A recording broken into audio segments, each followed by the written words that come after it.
Bransen from GMAT Ninja here, and welcome to the 15th episode of our sentence correction series, in which we will cover punctuation and sentence structure.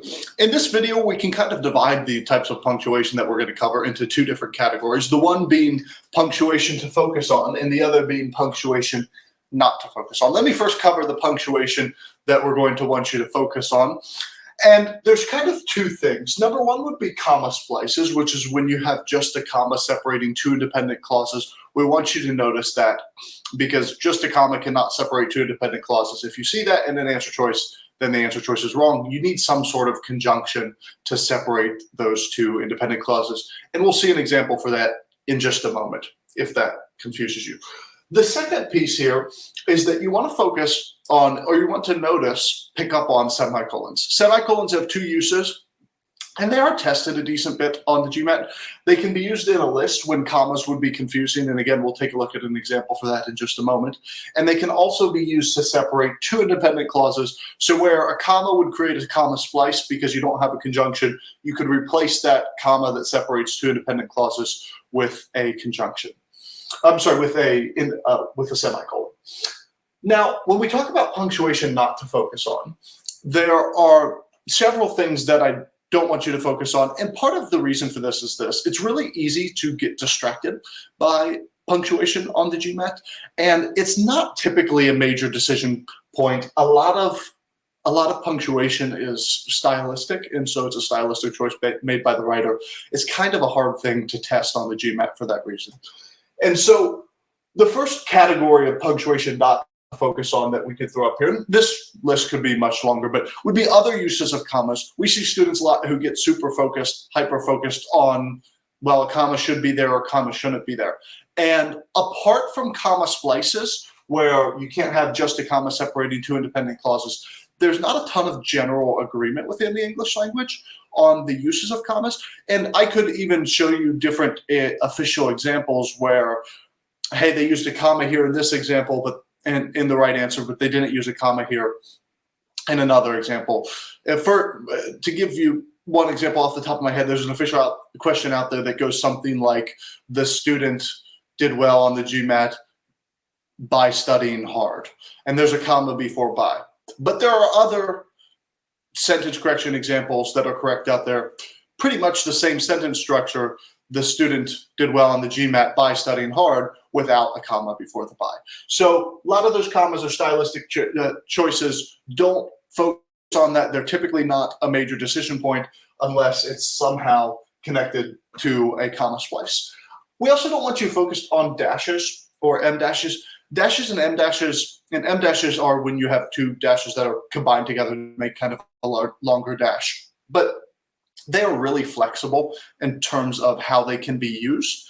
And so those dashes and M dashes can be used like a comma. They can be used similar to a colon. So they're really flexible. There aren't really any official examples out there. There are plenty of official examples that have an M dash in them, but there aren't official examples out there where really the decision point or the major decision point is an M dash. And then finally, we have colons. Colons, of course, a colon would be like this, semicolon would be like that, but colons are typically used to introduce some sort of list or some sort of example, sometimes some sort of definition. But colons, very rare on the GMAT. In fact, we scoured through the official guide, all the official examples that are out there, GMAT prep software, and we were only able to find one, maybe two official examples that even had a colon in it that was closely connected to the correct or incorrect answer choices. And so while we'll look at an example of that today, it's not very common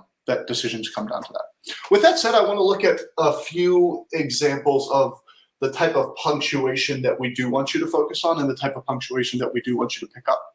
So first, you'll read this sentence: I've lived in Cincinnati, Ohio, Jerusalem, Israel, and Fort Myers, Florida.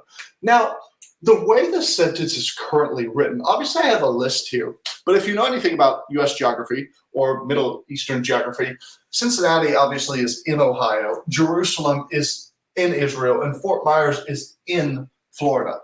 And so this is one distinct entity of my list. This is another distinct entity of my list. and this is one final distinct entity of my list. And the way that this list is currently written, it's a little bit confusing because it seems like, well, if I didn't know U.S. geography, I would think Cincinnati and Ohio are two different places, which they're not. So this is an example of where semicolons would be helpful in a list because commas here are kind of confusing. So it would be much better for me to write my list like this: Cincinnati, Ohio, semicolon, Jerusalem, Israel, semicolon, and Fort Myers, Florida, because there it's very clear what are the different and distinct entities of my list. Now, when I get to the second example, the panda, because he eats bamboo, known for being very fat. This is where we get into a little bit of sentence structure.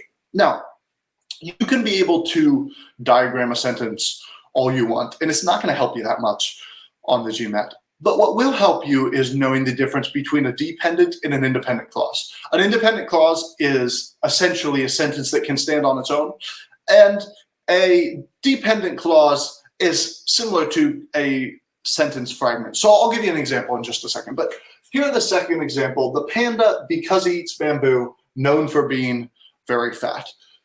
Well, here I have a couple clauses, but the problem is I don't have an independent clause. Here I have because he eats bamboo, and you'll notice that because he eats bamboo is very close to a full sentence. In fact, if I were to walk up to you on the street and say he eats bamboo, that would be a full sentence. But if I walked up to you on the street and said, because he eats bamboo, you would think to yourself, because he eats bamboo, what?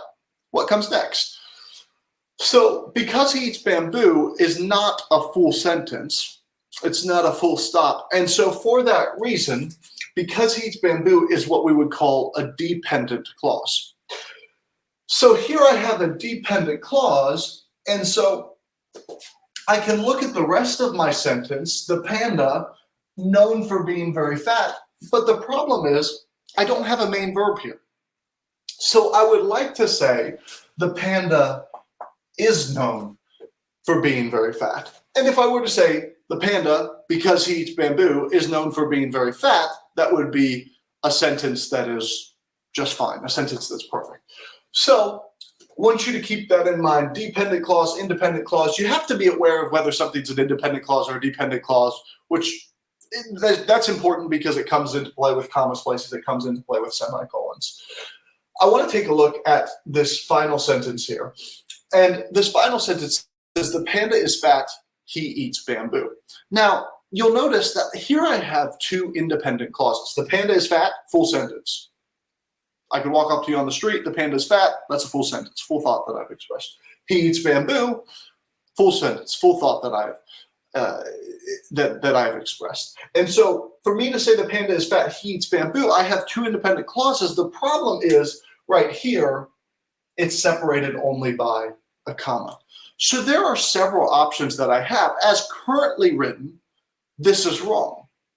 So I could make this a much better sentence if rather than having two independent clauses separated only by a comma, I put a semicolon in here. Because one of the uses of semicolons is between two independent clauses. I also could look here, and instead of having a semicolon in there, I could replace it with a comma and a conjunction. So I could say the panda is fat, comma, and he eats bamboo. I also don't necessarily even need a comma. I could say the panda is fat because he eats bamboo.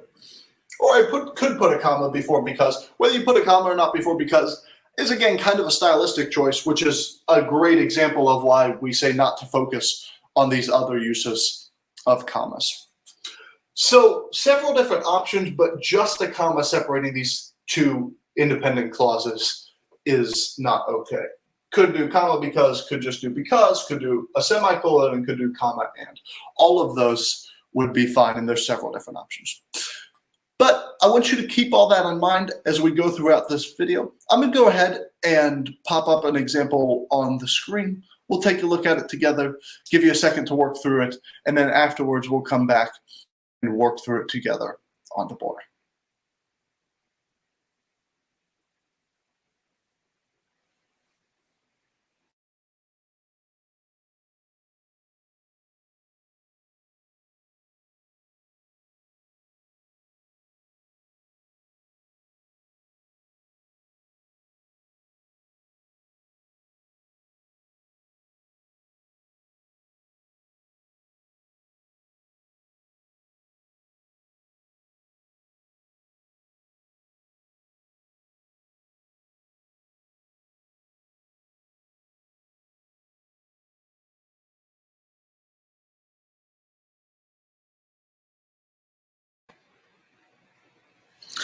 Awesome. So hopefully you've had a second to work through this one.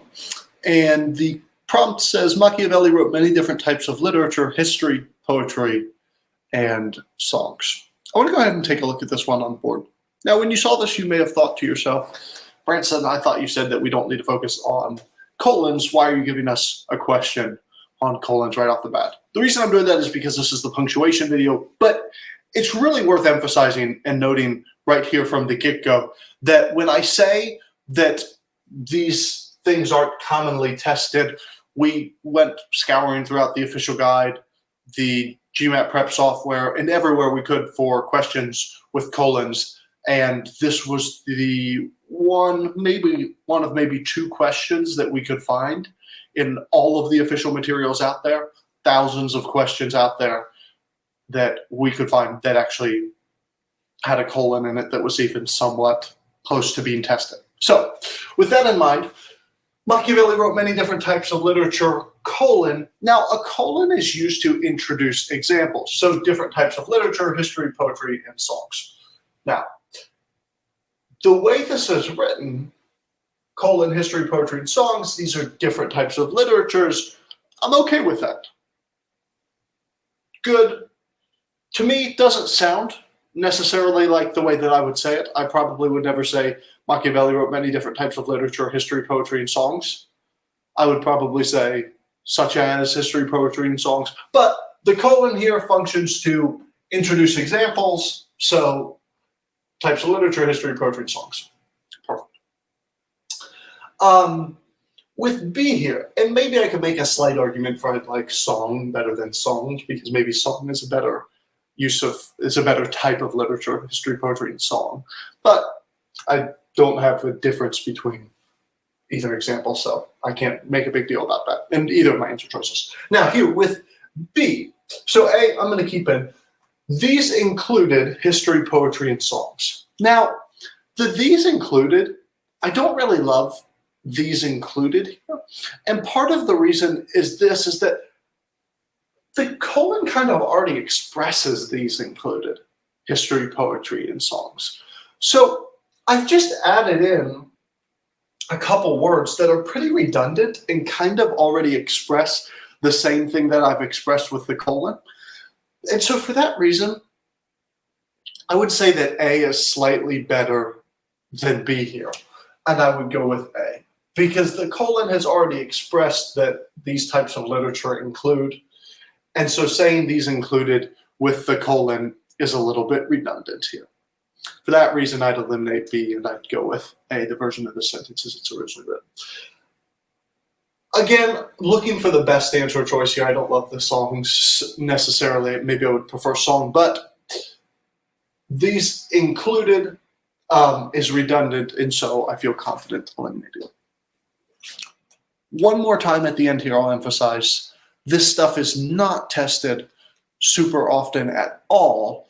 We were only able to find one, maybe two examples in the entire official guide with a colon.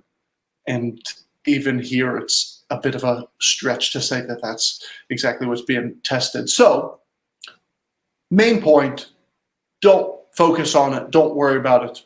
Don't get freaked out about it. Let's go ahead and I want to take a look at another example here.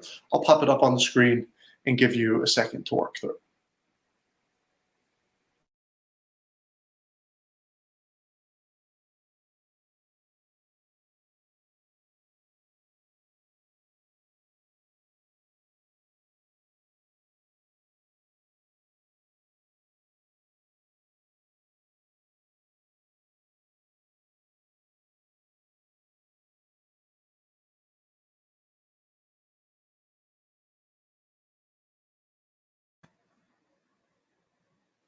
Awesome. Hopefully you've had a second to work through this one.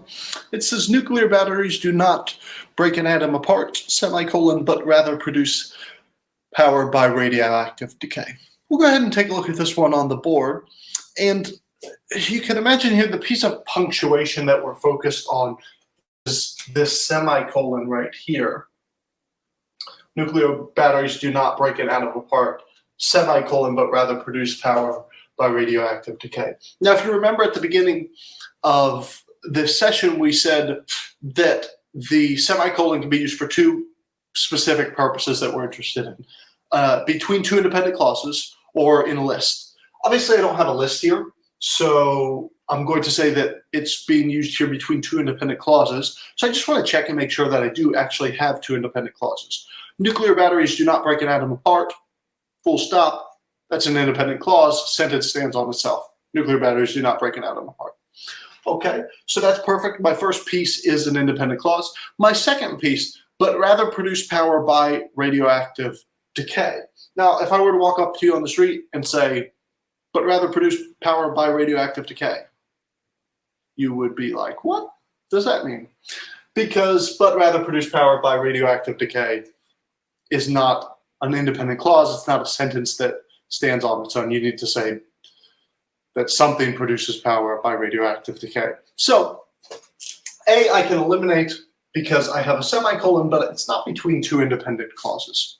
Now, with B, nuclear batteries do not break an atom apart, comma, they produce power by radioactive decay. Now, here, nuclear batteries do not break an atom apart, as we said, independent clause. They produce power by radioactive decay. That also is an independent clause. That's a full sentence. Now, some people will say, well, that's just a pronoun, and so I don't know what it refers to. But within the context, they being nuclear batteries produce power by radioactive decay. That is a full sentence. And because that's a full sentence, I can't have two independent clauses separated by just the comma. And so for that reason, I can eliminate B, two independent clauses separated only by a comma. That's comma splice is what we would call it. Hopefully C looks good. Nuclear batteries do not break an atom apart, semicolon. So independent clause, semicolon. Okay, hoping, obviously not a list here, hoping that what I have after is also another independent clause. They produce power by radioactive decay. Yes, independent clause, full sentence, that works. Two independent clauses and separated by a semicolon. So that works. Right here, I would go with C. So again, one of the uses of a semicolon is between two independent clauses. Can't use a comma there because that would create a comma splice, as in B. Let's go ahead and I want to take a look at another one. We'll get into some full official examples now. And so I'll go ahead and pop this one up on the screen, give you a second to work through it, and then we'll come back and talk about it on the board.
Awesome. Hopefully you've had a second to work through this one.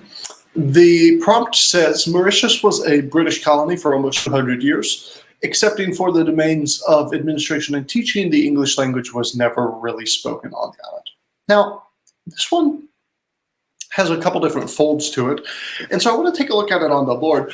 And as we do, one thing that pops out to me right away is I have two independent clauses here. Okay, the first independent clause is Mauritius was a British colony for almost 200 years. The second independent clause is the English language was never really spoken on the island. Both of those are full sentences. The English language was never really spoken on the island. Mauritius was a British colony for almost 200 years. Both of those full stop independent clauses. So, like we talked about early in the video, if I'm going to separate independent clauses with a comma, which is what I'm doing here, then I need to have some sort of conjunction in between. Many people will commonly refer to the fanboy conjunctions as what can be used to comment a fanboy conjunction. But here, really, so comma plus conjunction to separate my two independent clauses here. Now, the problem is, as it's currently written, excepting for the domains of administration and teaching, the English language was never really spoken on the island. Well, yes, excepting for sounds kind of weird, not how I would really say something, but I have independent clause, modifier, independent clause, with no conjunction separating independent clause, comma, modifier, independent clause, no conjunction separating those two independent clauses. And so, because I don't have an and or a but or because I can eliminate, I need some sort of conjunction there. That is a comma splice. Now that's a much more well-hidden comma splice than those that we've gone over before, but a comma splice nonetheless. Now with B, except in the domains of administration and teaching, the English language was never really spoken on the island. Again, that is a modifier opening the sentence, except in the domains of administration and teaching, the English language was never really spoken on the island. The problem is independent clause, modifier, independent clause, no conjunction in between our independent clauses, and for that reason, this also is a comma splice, and B can be eliminated. When I get to C, but except in. Now, here I have, and what I like right from the get-go, I have the word but. So all of a sudden I have a conjunction. Okay, I have that word that needs to connect these two clauses. Mauritius was a British colony for almost 200 years. Now, if I have vision is too small, but except in sounds kind of weird to me. Not really something I would say, but except in. But I do need the word but because I need some sort of conjunction in between independent clause here and independent clause here. So I like that, but except in the domains of administration and teaching, the English language was never really spoken on the island. Everything works out there in two independent clauses, little modifier in between, but separated by a conjunction, that works. So I'm going to keep C in. With D, but excepting for, well, but excepting for the domains of, if I just focus on that second independent clause and the modifier that comes before, but excepting for the domains of administration and teaching, the English language was never really spoken on the island. It's not something I would really say. And to be honest, that comes down a little bit to an idiom. I could see if you don't understand the idiom, keeping C and D in here and then trying to go back and forth and decide which one's better. And as we state in many of our videos, idiom's not really something to focus on. There's 20,000 in the English language, more than 20,000 in the English language. Good luck memorizing all of them. So, but excepting for kind of non-idiomatic, not something I would say. And so I can actually eliminate D for that reason, even though I do like the but there as well. And with E, just simply that C is a better version of that sentence. With E, with the exception of the domains of administration and teaching, the English language was never really spoken on the island. That sounds great, but it's an independent clause, and before that independent clause, with a modifier attached on the beginning of it, I need some sort of conjunction, and so E again is a comma splice. You can see here how picking up on number one, that you have two independent clauses, and number two, that you've got a comma splice going, actually makes it pretty easy to get down to two here And from there, you're to an idiom issue. But this is the one sort of comma rule that we want you to focus on and to look out for, is when you have two independent clauses separated only by a comma. Let's go ahead with no conjunction. Let's go ahead and I want to take a look at the next question that we've got. I'll go ahead and put it up here on the screen, give you a second to work through it. After you've had a second to work through it, we'll come back and we'll talk about it together.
Hopefully you've had a moment to work through this one.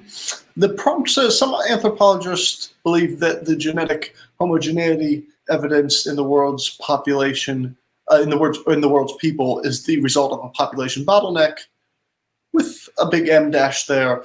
At some time in the past, our ancestors suffered an event greatly reducing their numbers and thus our genetic variation. So there's a few things that I want to focus on here.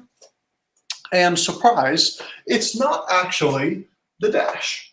Part of the reason is, and we addressed this at the beginning, but part of the reason for that is this, is that dashes, and this M dash in particular, is pretty versatile and can be used in a lot of different ways. It can be used to introduce some sort of modifier. It can be used as a colon. And so really what I want to focus on is, what is it doing here? What seems to be introducing some sort of modifier that's going to describe population bottleneck or explain what a population bottleneck is. And beyond that, I'm not super focused on the dash. If I get focused on the dash, then it's very easy to miss a lot of other things that could be super important here. So for example, at some time in the past, our ancestors suffered an event greatly reducing their numbers and thus our genetic variation. Well, part of the problem is this with A. And again, this is not connected really at all to the dash, but would be very easy to miss if I got too focused on the dash.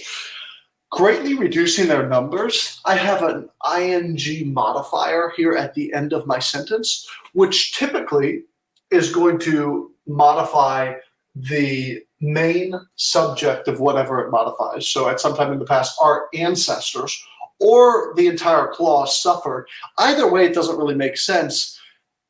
It seems to indicate that our ancestors were greatly reducing their numbers. And really what I want to say is that the event greatly reduced their numbers, not that our ancestors greatly reduced their numbers.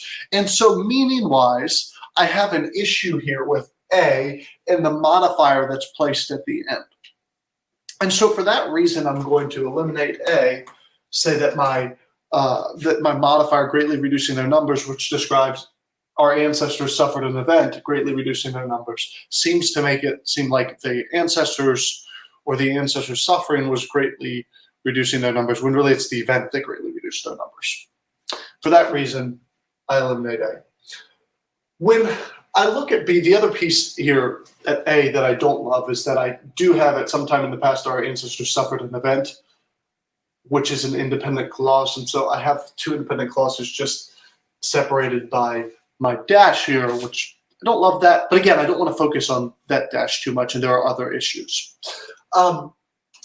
With B here, that at some time in the past our ancestors suffered an event that greatly reduced their numbers, and thus our genetic variation. So a couple things that I like here. Number one, a lot of people will look at the split and they'll say, oh, splits, one has that, the other doesn't have that, so that must be right or that must be wrong. In this case, I don't know. Maybe that is helpful, but I don't know that it's required. So I don't pay too much attention to that with the dash. At some time in the past, our ancestors suffered an event. And here my second that greatly, so what type of event? Modifier that, modifying an event. What type of an event? An event that greatly reduced their numbers, and thus our genetic variation. Numbers and genetic variation, or I could say their numbers and our genetic variation are parallel to each other. Both were greatly reduced. And so I'm okay with B here.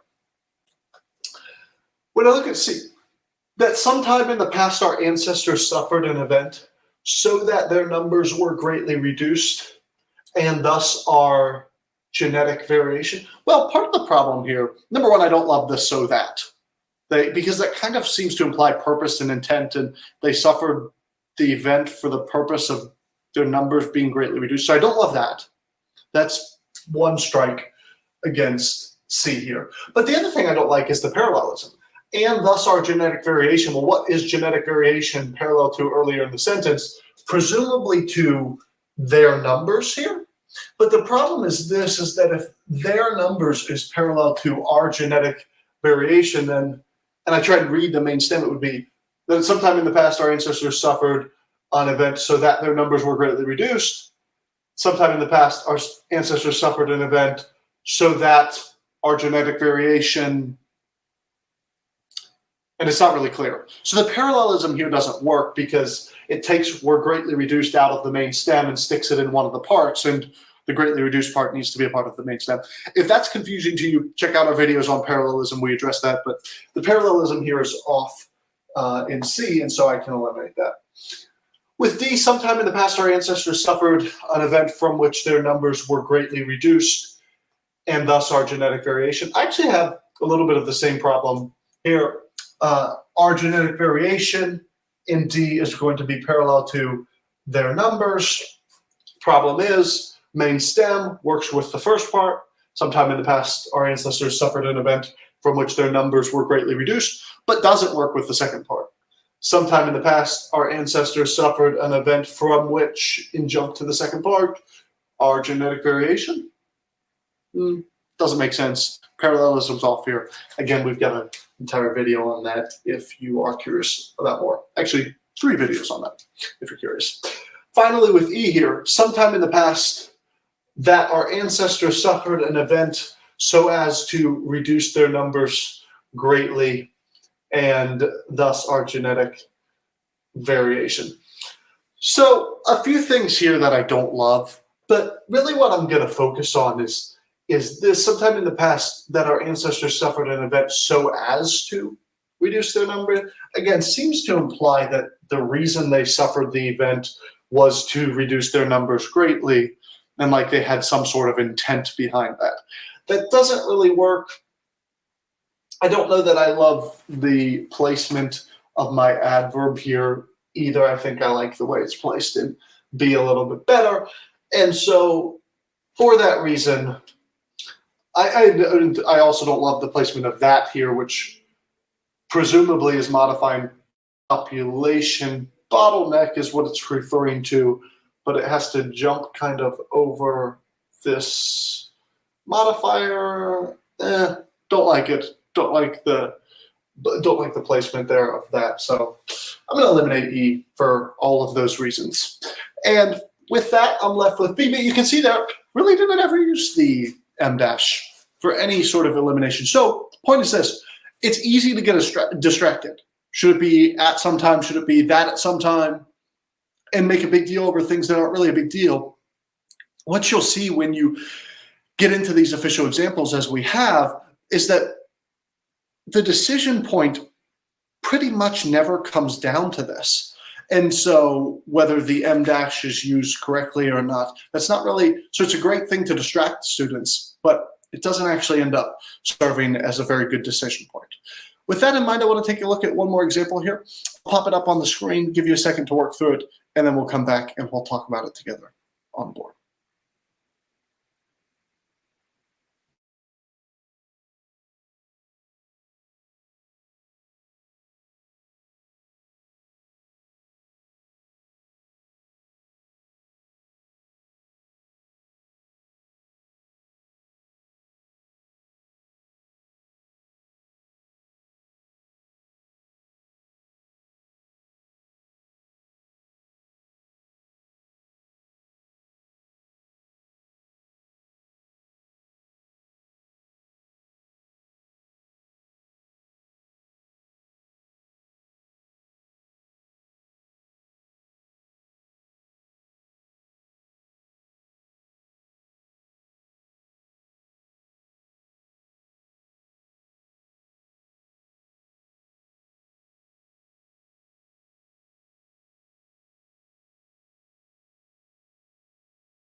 Awesome. Hopefully you've had a second to work through this one. The prompt says tropical bats play important roles in the rainforest ecosystem, aiding in the dispersal of cashew, date, and fig seeds, pollinating banana, breadfruit, and mango trees, and indirectly help produce tequila by pollinating agave plants. When we look at this one on the board, a lot of people, their first instinct is pollinating banana, breadfruit, and mango trees. Oh no, I have a dependent clause after a semicolon. I can't have that. But remember, two uses of semicolons. Number one, to separate independent clauses. Number two, I can use a semicolon if in a list where commas would be confusing. This is a great example of a list where commas would be confusing because I have essentially lists within lists, kind of like pollinating banana, breadfruit, and mango trees. That's one list. And then largely I have aiding and pollinating and indirectly help to produce. So I'm actually okay with the use of semicolons here because it's helpful in a way because commas would otherwise be confusing. Where do different elements of the list start and stop? Now, when I look at the third element of my list, indirectly comes right after and indirectly help produce tequila. Okay, the problem is that indirectly help produce tequila is not parallel to pollinating. So I wouldn't say tropical bats play an important role in the rainforest ecosystem, aiding, pollinating, and indirectly help. That doesn't work. Indirectly help isn't parallel to pollinating and aiding. And so for that reason, I can go ahead and right off the bat, I can eliminate A. Now, with B, still have my semicolons here, helping out with the different elements of a list that I have, aiding in this in the disposal of cashew, date, and fig seeds, semicolon, next element of my list, pollinating banana, breadfruit, and mango trees. So aiding in the dispersal of cashew, date, and fig seeds. That's the second one. First one, pollinating banana, breadfruit, and mango trees. That's the second piece. And finally, indirectly helping to produce. So tropical bats play an important role, aiding, pollinating, and indirectly helping. All three of those elements of my list are okay. Each of them is fine. They're parallel, aiding, pollinating, indirectly helping. And so for that reason, I'm going to go ahead and keep B in. With C, aiding in the disposal of cashew, date, and fig seeds, pollinating banana, breadfruit, and mango trees, feels good so far, and they indirectly help to produce. And that's where I go, hold on, because what about my they? And they indirectly help to produce. So aiding, pollinating, they indirectly help. Those three aren't going to be parallel. I stuck that they in there, doesn't work. And so now you may say, well, what about they? Couldn't they be parallel to tropical bats? Well, if they was parallel to tropical bats, then I'd need some sort of and between aiding and pollinating, and then and they indirectly help to produce. But again, I still don't think that would be less preferable. I still think that would be less preferable. So I'll go ahead and I can eliminate C here. Parallelism is faulty. D, aiding in the disposal of cashew, date, and fig seeds, they pollinate banana, bread, fruit, and mango trees, and indirectly help producing. And here I have a problem because I kind of have a mix of, first of all, they pollinate is not parallel to aiding and indirectly help. I could say, well, they pollinate breadfruit, banana, breadfruit, and mango trees as an independent clause, but then it's like I stuck an independent clause here in between my list, and it just doesn't work there. So there's no parallelism. I've got an independent clause kind of hanging out in here in between two pieces of parallelism, and even the parallelism doesn't work. Aiding and indirectly help, that doesn't work. So I'm going to go ahead and I can eliminate D here.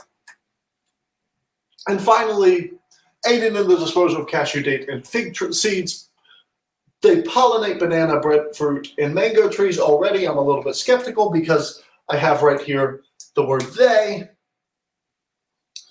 They pollinate banana, breadfruit, and mango trees, indirectly helping. And then I have, of course, a colon here, indirectly helping the producing of, well, part of the thing is if I wanted parallelism, then I would need and indirectly helping. But even and indirectly helping, when helping's not parallel to pollinate, which isn't parallel to aiding.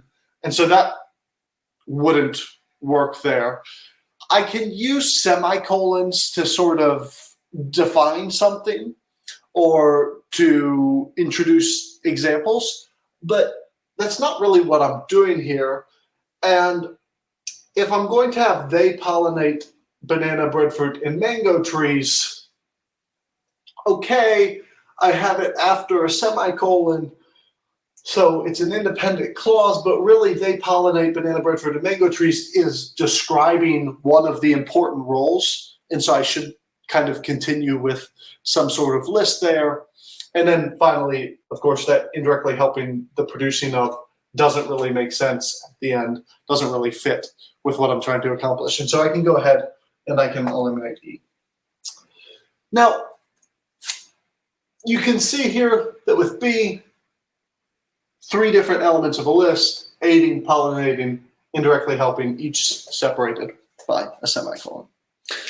That's going to be the last example for this video on punctuation and sentence structure. A couple things that I think are really worth taking away, a couple of the key points here that I think are really worth taking away. The first one is this, is that there are 2 pieces of punctuation that we want to focus on. The one is comma splices.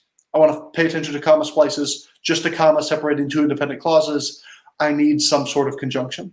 The second is semicolons. Semicolons can serve to separate different elements of a list where commas would be confusing. For example, here, because I have commas inside of the elements of a list, so commas would be confusing here. So I like semicolons. Or commas or semicolons can separate 2 independent clauses, and you don't need a conjunction. So semicolons are used in a list or separating 2 independent clauses. Now, those 2, comma splices and semicolons, are the 2 pieces of punctuation I want to focus on.